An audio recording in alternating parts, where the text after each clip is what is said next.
jumping, running, collecting coins. Platformer games have been with us since the dawn of gaming. But how did this genre evolve from simple pixelated challenges to complex 3D worlds? Today, we explore the history of platformer games.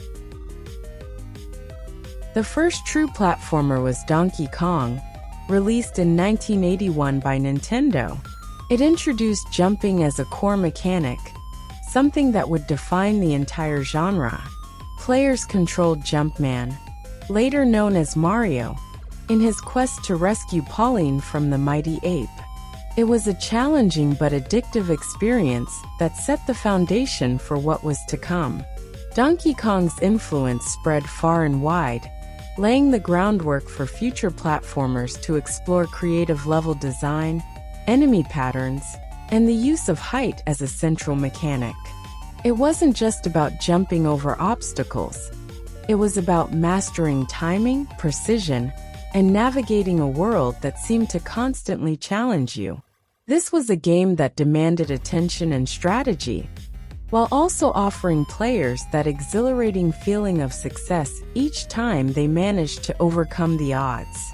Around the same time, Pitfall brought side-scrolling movement and environmental interaction, expanding the platformer concept. Players could now explore larger worlds, swing on vines, and avoid deadly hazards, making it a pioneer in the genre.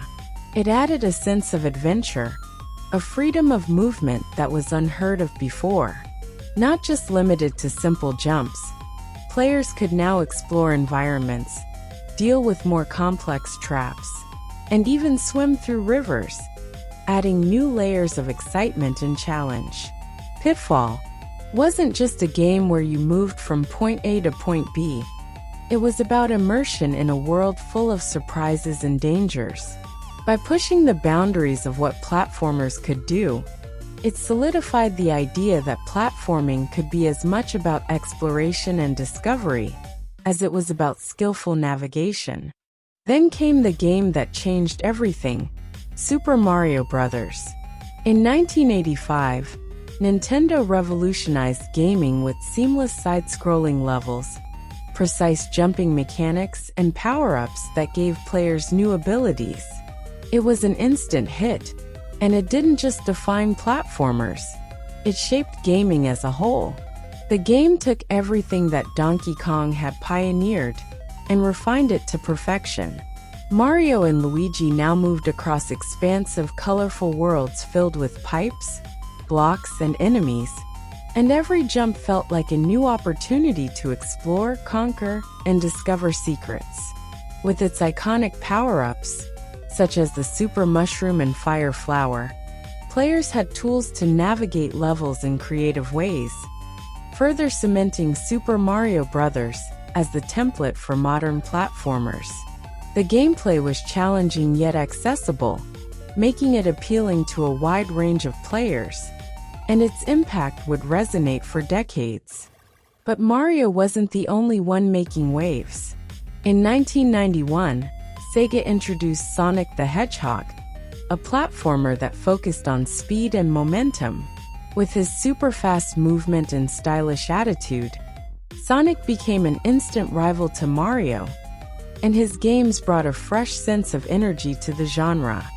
Sonic's high-speed platforming was a radical departure from the methodical precision of Mario's levels.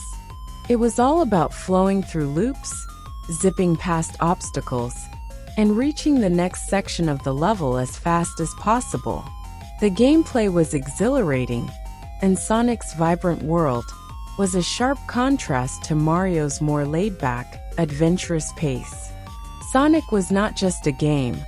He was a symbol of Sega's push for an alternative, edgier gaming experience, one that would ignite a rivalry between two of the most iconic mascots in gaming history.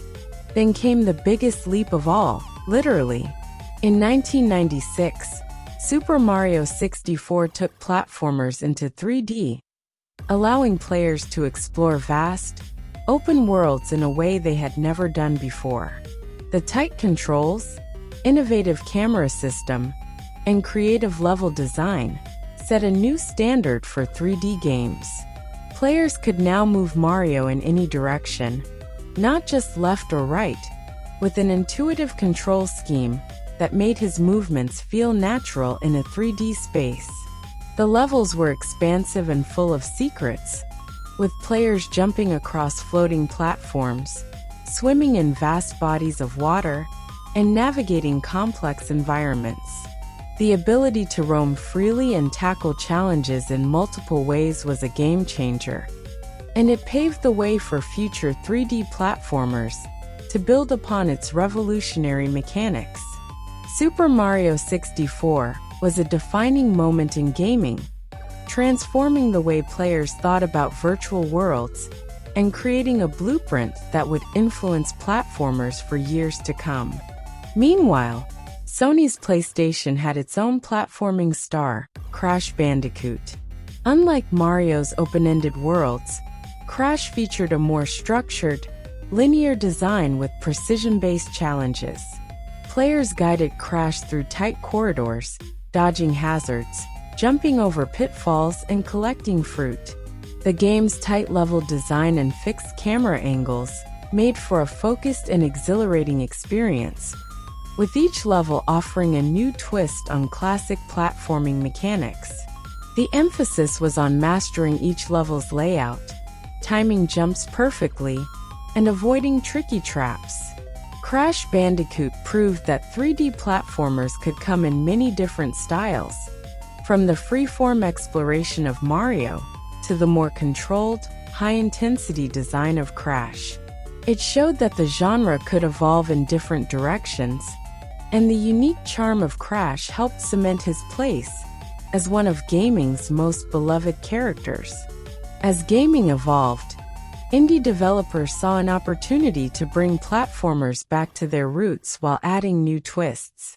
Super Meat Boy was one of the first to make a huge impact, delivering brutally tough but highly rewarding gameplay. Precision and speed were everything, making it a favorite among hardcore players. Then came Celeste, a game that not only refined the platforming experience, but also told a deeply personal story. With tight controls, a unique dash mechanic, and an emotional narrative about overcoming fear and self-doubt, Celeste proved that platformers could be more than just fun. They could be meaningful. Meanwhile, Hollow Knight took the genre in a different direction, blending classic platforming with deep exploration and challenging combat. With its beautiful hand-drawn world and rich lore, it became one of the most beloved indie games of all time. From simple arcade screens to vast open worlds, platformers have continuously evolved while staying true to their core mechanics: jumping, running, and exploring. Whether in 2D or 3D, the platformer genre remains one of the most beloved in gaming history. And with new games pushing the boundaries every year, the future of platformers looks brighter than ever.